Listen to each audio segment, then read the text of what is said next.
અમદાવાદના રામોલમાં ખુલ્લેઆમ તલવાર લઈને નાચતા યુવાનો પકડાયા। અમદાવાદના રામોલ વિસ્તારમાં ખુલ્લેઆમ તલવાર લઈને નાચતા યુવાનોને પોલીસે ઝડપી પાડ્યા છે। આ ઘટનાએ સ્થાનિકોમાં ભયનું મોજું ફેલાવ્યું છે અને જાહેર સુરક્ષાને લઈને પ્રશ્નો ઊભા કર્યા હતા। આ યુવાનો તલવારો લઈને ભીડભાડ ભર્યા વિસ્તારમાં દેખાયા હતા, જેને કારણે લોકોમાં ગભરાટ ફેલાવ અને શાંતિ ભંગની પરિસ્થિતિ સર્જાઈ।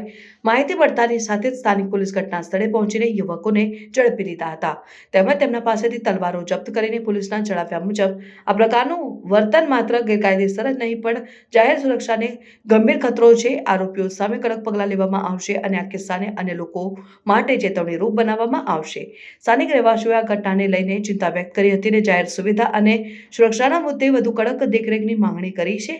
આ પ્રકારનું વર્તન સ્વીકાર્ય નથી। આપણો પોતાનો વિસ્તાર અને અસુરક્ષિત લાગે છે। એક રહેવાસીએ જણાવ્યું, પોલીસે લોકોને ખાતરી આપી છે કે આ વિસ્તારમાં સજાગતા વધારવામાં આવશે અને આવું ફરી બનશે નહીં તે માટે જરૂરી પગલાં લેવામાં આવશે। ઉપરાંત તેઓએ નાગરિકોને કોઈપણ શંકાસ્પદ પ્રવૃત્તિની જાણ તાત્કાલિક કરવા માટે પ્રોત્સાહિત કર્યા છે। અપરાધમાં સંડોવાયેલા યુવાનો હાલમાં તપાસ હેઠળ છે અને તેમના આચરણના કારણોની તજવીજ ચાલી રહી છે। મારા ઘરે બર્થડે હોય ઉત્સવમાં આવી ગયે અમારા ઘરની બાજુમાં સ્ટેજ હોવાથી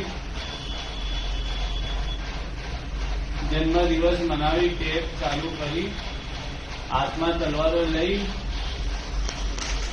સ્ટેજ ઉપર નાચતા હતા।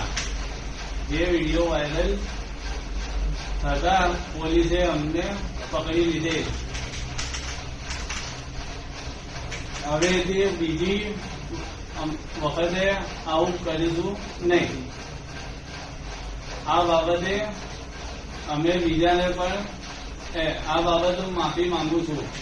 બીજાને પણ કહી દઈશ કે આવું કરવાનું નથી।